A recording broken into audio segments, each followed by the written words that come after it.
నా పేరు మార్కు. మాది ముత్తుగూడెం ప్రాంతం. ఒక అన్య కుటుంబం నుంచి రక్షించబడ్డాము. తాగుడు, అలానే లోకానుసారమైన జీవితం, అలానే భయంకరమైన పరిస్థితుల్లో నుంచి, ప్రేమించి మోసపోయిన జీవితం నుంచి మనుషులైతే ఎవరు విడిపించలేకపోయారు. ప్రభువు విడిపించి నన్ను సంపూర్ణంగా ఆయన రక్షణలో నడిపించినందుకు దేవునికి మాత్రమే మహిమ కలుగునుగాక.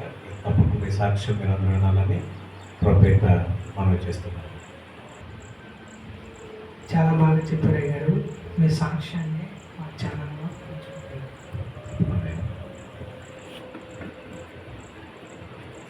మా పేరు రక్షణ పొందక ముందు ఖాళీ. దేవుని మహాకృపను బట్టి రక్షణ పొందిన తర్వాత మార్క్ అనే పేరు దేవజయులు నాకు నామకరణం చేశారు. రక్షణ పొందక మునుపు నేను చదువుకుంటూ చాలా భయంకరమైన అన్యుల కుటుంబాల నుంచి దేవుడు మమ్మల్ని విడిపించాడు. ఆ అన్య కుటుంబాల నుంచి మా తండ్రి గారికి నేను 6వ సంతానముగా 6వ కుమారుడిని. మేము రక్షణ పొందడానికి గల కారణం ఏంటంటే మా తాతయ్య గారు ప్రభువుని నమ్ముకున్నారు. ఆయన భయంకరమైన గ్రహాల నుంచి ఆయన చివరి దినాల్లో ప్రభువుని అంగీకరించి ఆయన ప్రభువుని బట్టి ఆయన రక్షణ పొందారు. ఆయన మా కుటుంబంలో అందరినీ ప్రార్థన రమ్మని కోరేవాడు, కానీ ఎవరు అంగీకరించకపోయేవాళ్ళు. కాకపోతే నేనైతే ఆయన ప్రేమను బట్టి చిన్న మనవాడిగా నన్ను తీసుకొని వెళ్తూ ఉంటూ ఆయన మందిరాన్ని నడిపిస్తూ ఉండేవాడు. ఆయనతో పాటు వెళ్తూ ఉండేవాడిని. కానీ ఏంటంటే ఆదివారం రోజు మాత్రమే ఆయనతో పాటు కొద్దిసేపు మందిరానికి వెళ్తే నాకేమన్నా కొని పెడతాడు అనే ఒక ఆశతో ఉండేవాడిని. అలా ఉన్న నా జీవితాన్ని అనుకోకుండా మా తాతగారు ప్రభునందు నిద్రించిన తర్వాత నేను ఎక్కువగా లోకానుసారంగా చదువుకుంటూ నేను డిగ్రీ డిస్కంటిన్యూ చేశానండి స్టడీ. తర్వాత నేను ఒక అమ్మాయిని ప్రేమించి అమ్మాయితో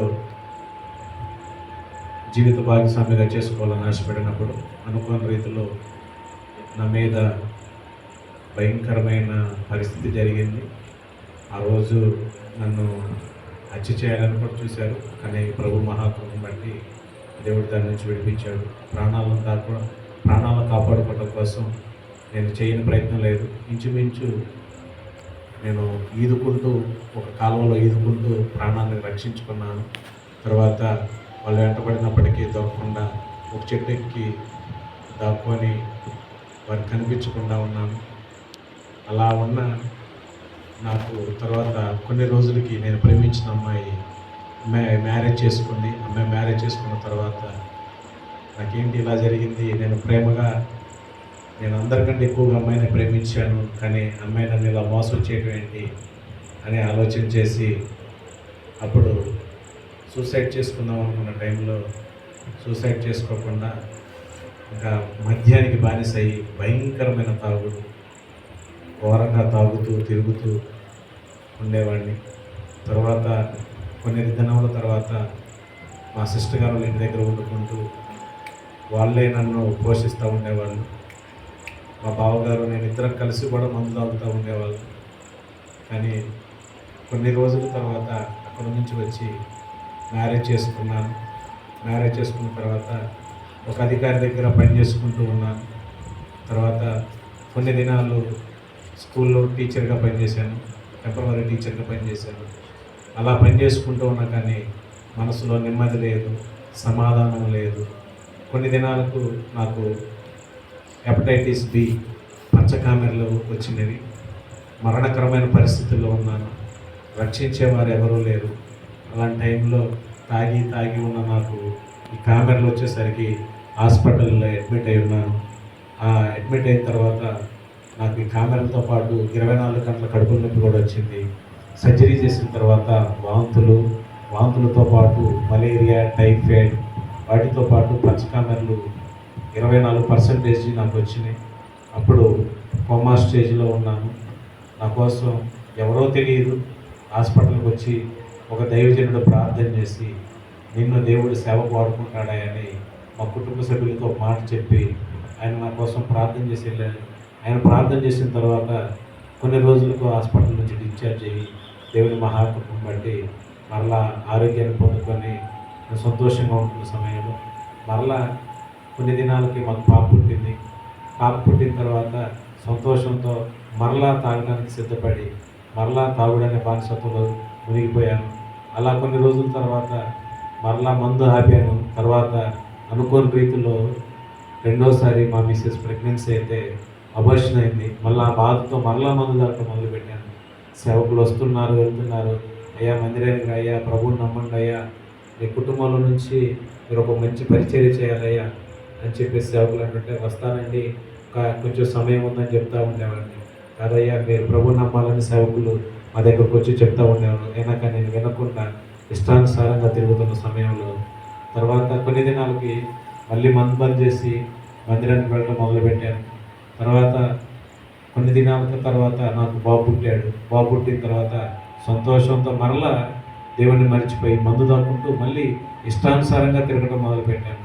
అలాంటి టైంలో కొన్ని రోజుల తర్వాత మా పాప అంది, డాడీ నీ దగ్గర స్మెల్ వస్తుంది, నువ్వు నా దగ్గర రామాకన్నప్పుడు ఎందుకు నా పాపే నన్ను ఇలా ఆశ్రయించుకుంటున్నప్పుడు నాకెందుకు ఈ మందు అని నేను మందు మానేశాను.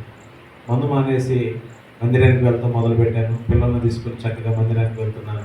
ఆ టైంలో మందిరానికి వెళ్తున్నామని వస్తూ ఉండేవాడిని. కానీ దేవుని పరిచర్యకు దూరంగా, దేవుని మాటకు దూరంగా, ఏంటంటే నామకార్థంగా ఏదో ఆదివారం మందిరానికి వెళ్ళాలి తప్ప అనే ఉద్దేశం తప్ప వేరే ఉద్దేశం లేకుండా తిరుగుతూ ఉండేవాడిని. అలా కొన్ని దినాలు తిరుగుతున్న తర్వాత అనుకోని రీతిలో ఒకరోజు నాకు నందమూరి కుటుంబం అంటే చాలా ఇష్టం. వాళ్ళ సినిమా రిలీజ్ అయిందని చెప్పేసి సినిమాకి వెళ్ళి దొంగతనంగా ఎవరు చూడదని సినిమాకి వెళ్ళి వస్తున్న సమయంలో, సినిమా చూసి ఇంటికి వెళ్తున్న సమయంలో ఒక భయంకరమైన యాక్సిడెంట్ జరిగింది. ఆ యాక్సిడెంట్లో నా పక్కటెముకలు 4 చిట్లు పోయినాయి. తర్వాత నాకు సోయలేదు. ఒక హాస్పిటల్కి తీసుకెళ్ళారు, తిరువూరులో ప్రైవేట్ హాస్పిటల్కి. అక్కడి నుంచి విజయవాడ ఒక ప్రైవేట్ హాస్పిటల్ తీసుకెళ్తే ఈ పక్కటెముకలు చిట్లు పోయినాయమ్మ, అతను లేచి నడవడం అనేది కష్టం, అది ఎన్నుపొస్సు కూడా ప్రమాదంగా ఉంది, అతను లేచి నిలబడదని చెప్పేసి మా కుటుంబానికి చెప్పారు డాక్టర్. అక్కడ కూడా హాస్పిటల్లో ఉన్నప్పుడు ఒక సేవకుడు వచ్చి ప్రార్థన చేశాడు, నీ బలహీనత ఎందే దేవుడు నీకు బలం ఇస్తాడు, నువ్వు ఎక్కడైనా సంపూర్ణంగా మారు మనసు పొందు, దేవుడి పాపాలన్నీ క్షమిస్తాడు, ఆయన పరిచర్యలను పనిముట్టుగా వాడుకుంటాడని ఒక సేవకుడు వచ్చి ప్రార్థన చేసి వెళ్ళారు. ఆయన ప్రార్థన చేసిన తర్వాత దేవుని మహాకృపను బట్టి కొన్ని రోజుల తర్వాత నాకు హాస్పిటల్ నుంచి డిశ్చార్జ్ అయ్యాను. ఆరోగ్యం మంచిగానే ఉంది. అలా మరలా వచ్చి మందిరానికి వెళ్తూ దేవుని సన్నిధిలో గడుపుతూ ఉండేవాడిని. ఆ గడుపుతూ ఉన్న సమయంలో మరలా లోకానుసారమైన ఆలోచనలు ఏవి పెట్టుకోకుండా దేవునిలో సాగిపోవాలనుకుంటా ఉన్నాను. అప్పుడు స్కూల్ కూడా టీచర్గా చేసేవాడిని, దాన్ని కూడా బంద్ చేసి ఇష్టానుసారంగా మరలా ఏంటంటే ఆదివారం ప్రార్థనకి వెళ్తూ ఉండేవాడిని. నేను చేసే కార్యక్రమాలన్నీ నేను చేసుకుంటూ ఉండేవాడిని. ఆ సమయంలో దేవుని పరిచర్యకి రావాలని సేవకులు ఎన్నో మార్లు వచ్చి చెప్తూ ఉండేవాళ్ళు, అయ్యా మీరు సేవ చేయాలయ్యా, దేవుని సన్నిధిలో మీరు ఒక మంచి సాక్షిగా ఉండాలయ్యా, మీ కుటుంబం దేవుని నమ్మిన కుటుంబం, మీ తాతగారు దేవుని నమ్మారు, మీ నాన్నగారు ప్రభువుని నమ్ముకున్నారు, మీరు రక్షణ పొందారు, కానీ దేవుని సేవ చాలా విలువైంది, నశించిపోతున్న ఆత్మలకు మీ ద్వారా సువార్త అందించాలి అని దైవజనులు చెప్తే దైవజనుల మాట నేను వినకుండా పక్కన పెట్టాను. పక్కన పెట్టి ఇంకా పొద్దాక దైవజనులు ఇదే మాట చెప్తున్నారు, సేవ సేవ అంటున్నారు. అలా నాకు ఇష్టం లేకుండా నేను అలానే ఉన్నాను. కొన్ని రోజుల తర్వాత ఒక రాత్రి నాకు అనుకోని రీతిలో చెస్ట్ పెయిన్ వస్తూ ఉంది, అది నొప్పి ఎక్కువగా ఉంది. తిరువులో ప్రైవేట్ హాస్పిటల్కి వచ్చాను. అమ్మ హార్ట్లో కొంచెం ప్రాబ్లం ఉందనుకుంటా, ఎందుకైనా మంచిది ఒకసారి విజయవాడ తీసుకెళ్ళనని వైద్యులు తిరుగులో డాక్టర్ చెప్పినప్పుడు వెంటనే మేము Vijayawada cardiology hospital, Ramesh hospital అనే హాస్పిటల్కి వెళ్ళాను. అక్కడ డాక్టర్ చూశారు, వాళ్ళలో కొంచెం బ్లడ్ స్ట్రక్ అవుతుంది, వాళ్ళు మూసిపోయే అవకాశాలు ఎక్కువగా ఉన్నాయి, స్టంట్ వేయాలి అని చెప్పేసి డాక్టర్ చెప్పారు. కానీ నా విశ్వాసం ఏంటంటే దేవుడు నన్ను స్వస్థపరుస్తాడు, దేవుడు నాకు ఆరోగ్యం ఇస్తాడని విశ్వాసంతో ఎదురు చూసుకుంటూ ఉన్నాను. కొన్ని దినాలు మందులు వాడాము. అయినా కానీ అది అలానే ఉంటుంది అని నొప్పి, ఆ మందులు అయిపోగానే మరలా నొప్పి వస్తుంది, ఆరోగ్యం సరిగ్గా లేదు. ఈ సమయంలో కొన్ని దినాలు ఉపవాసం ఉండి చర్చిలో కూర్చొని ప్రార్థన చేయడం మొదలుపెట్టిన తర్వాత దేవుని మహాకృపను బట్టి ఆ హార్ట్ పెయిన్ అనేది లేకుండా, ఆపరేషన్ లేకుండా దేవుడు నన్ను స్వస్థపరిచాడు. ఇలాంటి సమయంలో దేవుడు సేవ కోసం పిలిచి ఆయన పరిచర్యలో ఈరోజు ఒక పనిముట్టుగా వాడబడటానికి ప్రభువు కృప చూపించాడు. యవన కాలంలో తల్లిదండ్రుల మాట వినకుండా, నాకు చెప్పిన సేవకుల మాట వినకుండా, లోకానుసారమైన జీవితాన్ని జీవించుకుంటూ, లోకమే శాశ్వతం అనుకుంటూ, లోకమే సంతోషము, లోకమే సమాధానం అనుకుంటూ ఎన్నో దినాలు తిరిగిన నా జీవితాన్ని యేసయ్య మార్చడానికి కృప చూపించాడు. నన్ను మార్చిన నా దేవుడు చాలా గొప్పవాడు. ఈరోజు నేను ఈ టెస్ట్ మనీ చెప్తున్నానంటే కేవలం యవనస్తులు రక్షించబడాలనే ఆశ, తలంపు. నేను మరణకరమైన పరిస్థితిలో ఉన్నప్పుడు నా బంధువులు ఎవరు నా దగ్గరకు రాలేదు, నా స్నేహితులు ఎవరు నా దగ్గరకు రాలేదు, నాను వారు ఎవరు నా దగ్గరకు రాలేదు, కానీ నా దేవుని కృప మాత్రమే నా దగ్గరికి వచ్చింది. అనేక పర్యాయాలు సేవకులు వచ్చి నా కోసం ప్రార్థన చేశారు. వారి ప్రార్థన ద్వారా, వారు చేసిన విజ్ఞాపన ద్వారా దేవుడు నాకు మంచి అవకాశాన్ని ఇచ్చి మరలా ఆయన పనిముట్టుగా నన్ను నిలబెట్టి అనేకమైన ఇబ్బందికరమైన పరిస్థితుల నుంచి ప్రభు నన్ను విడిపించి ఉన్నాడు. ఈరోజు నేను ఇలా ఈ స్థితిలో ఉన్నానంటే కేవలం దేవుని కృప. ఈరోజు యవనస్తులు చాలామంది త్రాగుడనే బానిసత్వం ఉన్నారు. నేను తాగిన త్రాగుడు, నేను తిరిగిన తిరుగుడు, నేను సంతోషము సమాధానం అనుకుంటూ ఉన్న లోకము చాలా భయంకరమైన పరిస్థితి. ఆ సంతోషము లేదు, సమాధానము లేదు, శాంతి లేదు, ఇష్టానుసారమైన జీవితం, ఇష్టానుసారమైన ఆలోచనలు చేసి ఆరోగ్యం పాడైపోయింది, ఆపరేషన్ జరిగింది, అలానే హార్ట్ ప్రాబ్లం వచ్చింది, యాక్సిడెంట్ అయి పక్కటెముకలు ఇరిగిపోయినాయి. ఇంత భయంకరమైన పరిస్థితిలో కూడా నేను ప్రభువునంటే దూరంగా ఉన్నాను, కానీ ప్రభు అయితే నాకు సమీపంగా ఉండి నన్ను కాపాడినాడు. ఈరోజు నేను ఈ స్థితిలో ఉన్నానంటే కేవలం సేవకుల ప్రార్థన, మహాదేవుని కృప మాత్రమే. ఈరోజు నేను ఇలా బ్రతుకున్నానంటే నా కోసం కన్నీరు కార్చిన ఎంతోమంది విశ్వాసుల ప్రార్థన, సేవకుల ప్రార్థన ఉంది.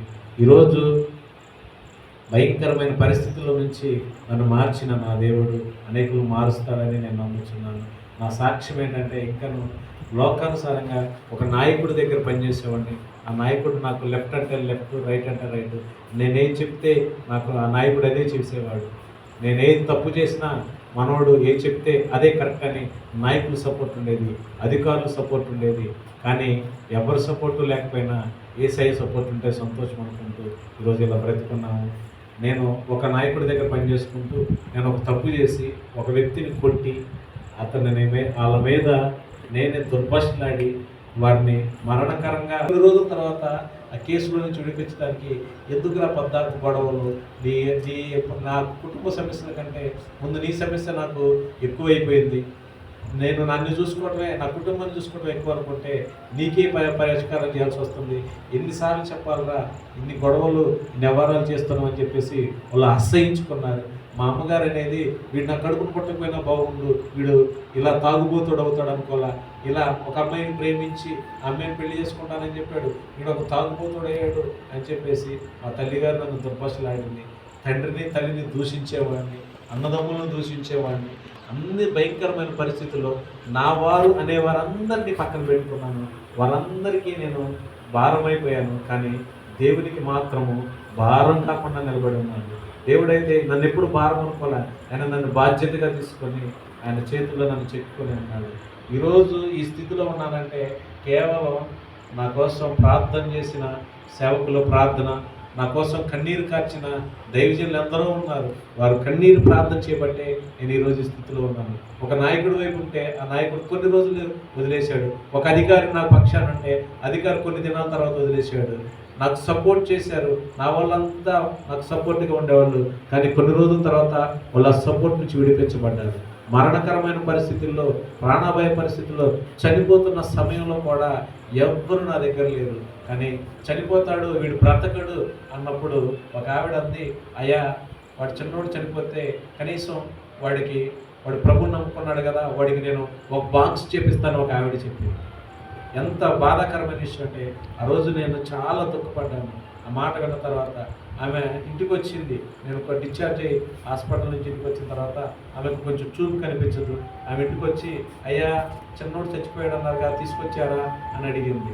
కానీ నేను ఎదర నిలబడి ఉన్నాను. ఆమె నేను అనుకో తెలియకుండా చిన్న తమ్ముడు చచ్చిపోయాడటయ్యా, తీసుకొచ్చారా తమ్ముడని ఆమె అడిగింది. ఆమెకి ఏం చెప్పలేని పరిస్థితుల్లో నేనేనమ్మా చిన్నోడిని అని చెప్తే ఆమె వాటేసుకుని ఏడ్చినప్పుడు ఎంత ధైర్యం కోల్పోయానంటే, కానీ అది కోల్పోయిన ధైర్యాన్ని దేవుడు మరలా నాకు ఇచ్చాడు. ఈరోజు కూడా నేను ఈ స్థితిలో ఉన్నానంటే ఎవరు నమ్మరు, ఎవరు ఆలోచించరు, కానీ నా యేసయ్య నన్ను ఈరోజు ఈ స్థితిలో నిలబెట్టాడు. నా యేసయ్య ఈరోజు నన్ను ఈ పరిస్థితుల్లో నిలబెట్టాడు. కాబట్టి యవ్వన కాలంలో దేవుని మాట వినటం శ్రేష్టమని నేను నమ్మి ఉన్నాను. యవ్వన కాలంలో దేవుని మాట వినకుండా అనవసరంగా నష్టాలు పాలైపోయి కష్టాలు కొని తెచ్చుకొని ఎన్నో ఇబ్బందికరమైన పరిస్థితుల్లో బ్రతికాను. నా భార్య భయంకరమైన విగ్రహారాధన కుటుంబం నుంచి వచ్చింది. ఆమె విగ్రహారాధన అంటే ఇష్టపడేది, మందిరానికి వెళ్దామంటే ఆమె ఇష్టపడేది కాదు. కానీ దేవుని మహాకృపను బట్టి ఆమెకు దేవుడు ఈరోజు సంపూర్ణమైన మారు మనసు ఇచ్చి ఈరోజు ఒక ప్రార్థనా పరురాలుగా నా భార్యను దేవుడు మార్చాడు. ఒక భయంకరమైన విగ్రహారాధన కుటుంబం చెందిన అమ్మాయిని నేను మ్యారేజ్ చేసుకున్నాను. ఆవిడ అనేది ఎప్పుడు ప్రార్థన అంటావు, నేను ఎంతకాలం పూజలు చేస్తే వీళ్ళు ఈరోజు ఏంటి ప్రార్థన అంటావు, నేను ఆ రోజే చెప్పే కదా ప్రార్థన అంటే నేను రాను, నువ్వే చేసుకోవాలని చెప్పాను అంత మ్యారేజ్ అప్పుడు. కానీ నేను అంటా ఉండేవాడిని, అమ్మ అలా అనమాకమ్మ, దేవుడు గొప్పవాడమ్మా అని ఆమె చెప్తూ అనేక మార్లు చెప్తా ఉంటే కొన్ని సంవత్సరాల తర్వాత ఆమె మారు మనసు పొందింది. ఎంత భయంకరమైన పరిస్థితి అంటే, ఒకవైపు భార్య మారకుండా నాకు విడివిడి జ్ఞానంతో దేవుని గురించి సరిగ్గా తెలుసుకోక ఈ కుటుంబ పరిస్థితులన్నీ ఆలోచన చేసుకుంటూ నాకున్న పరిస్థితులను బట్టి నేను తాగుతూ తిరుగుతూ భయంకరమైన పరిస్థితుల్లో ఉన్నాను. ఆదివారం మందిరానికి వెళ్ళి వచ్చేవాడిని, మందిరం నుంచి రాంగలోనే బైబిల్ ఇంట్లో పెట్టేవాడిని, మరలా మందు తాగడానికి వెళ్ళిపోయేవాడిని. చాలా నీచమైన పరిస్థితుల్లో బ్రతుకుతూ ఉండేవాడిని. ఈలోపు మా మామగారు వచ్చేవాడు, ఏంటయ్యా అంత తాగుడా, ఏంటయ్యా నీ కుటుంబం ఎలా నిలబడుద్ది అని చెప్పేసి వారు మాట్లాడుతూ ఉండాలి. లేదయ్యా అని చెప్పేసేవాడిని. నేను తాగి కూడా అబద్ధం ఆడేవాడిని, గొడవలకు వెళ్ళేవాడిని, హై బీపీతో ఎవరిని పడితే వాళ్ళని దూషించేవాడిని, కొట్టడానికి వెళ్ళేవాళ్ళని, వాళ్ళను చాలా చిత్రహింసలు పెట్టే స్థితిలోకి వెళ్ళిపోయి ఉన్నాను. కానీ ప్రభు నన్ను సంపూర్ణంగా విడిపించి ఉన్నాడు. అలా పిల్లలకు పెట్టిన తర్వాత పాపకి ఇంచుమించుగా ఆమెకి చిన్నతనంలో నిమ్ము వచ్చి ఆమెకి ఆ చెస్ట్ అంతా నిమ్ము పట్టిపోయి ఆమె బ్రతకదన్నప్పుడు అప్పుడు ప్రార్థన చేసుకునేవాడిని, ప్రభా ఈ బిడ్డను విడిపించాయా, ఈ బిడ్డ నువ్వు ఇచ్చిన బిడ్డాయా అని చెప్పేసి ప్రార్థన చేస్తే దేవుడు ఆమెను స్వస్థపరిచాడు. తర్వాత బాబు పుట్టిన తర్వాత బాబుకి అదే నిమ్ము వచ్చింది, ఆయన కూడా అలానే ప్రార్థన చేసుకున్నాం. దేవుని మహాకృపను బట్టి ఆ బాబును కూడా విడిపించాడు. తర్వాత కొన్ని దినాలైన తర్వాత కుటుంబం అంతా మారు మనసు పొంది దేవుడి సన్నిధిలో ఉన్న తర్వాత కోవిడ్ కంటే ముందుగా మా పాపకి న్యూట్రోఫిల్స్ అని మెదడు దగ్గర బెళ్ళలు వచ్చి ఆమె కూడా మరణకరమైన పరిస్థితిలో ఉంది. ఆమెకి సర్జరీ చేస్తే మెన్నరాలు కట్ అయిపోతే బ్రతికింది, కానీ ఎన్ని రోజులు ఉంటుందో తెలియదు అన్నప్పుడు దేవుడు మాకు మంచి సహాయం చేశాడు. చక్కగా ఆపరేషన్ చేపిస్తే ఆపరేషన్లో సక్సెస్ అయింది. ఆ పాప ఆపరేషన్ అయిన తర్వాత అర్ధగంటలోనే డాక్టర్ నడిపించాడు. అలా నడవకపోతే ఆమె కాళ్ళు కానీ చేతి కానీ పడిపోయి అవి పెరాలసిస్ లాగా వచ్చేసి ఆమె బ్రతుకున్నంతకాలం అలానే ఉంటుందని చెప్పాడు డాక్టర్. కానీ మా పాప ఆపరేషన్ తర్వాత 15 నిమిషాల్లోనే లేచి నడవడానికి ప్రభు కృప చూపించాడు. ఎన్ని భయంకరమైన పరిస్థితుల్లో నన్ను నా కుటుంబాన్ని యేసయ్య రక్షించి ఈరోజు అనేక ప్రాంతాల్లో దేవుని గురించి ఆయన మాటను ప్రకటించడానికి, ఆయన యొక్క కృపను వివరించడానికి దేవుడు ఈరోజు ఒక బలమైన పనిముట్టుగా వాడుకుంటున్నాడు. అనేక ప్రాంతాల్లో సువార్త నిమిత్తం, సేవ నిమిత్తం వెళ్తున్నాము. మా కోసం, మా కుటుంబం కోసం ప్రార్థన చేయండి. ఈ చిన్న సాక్ష్యాన్ని ప్రభు దీవించి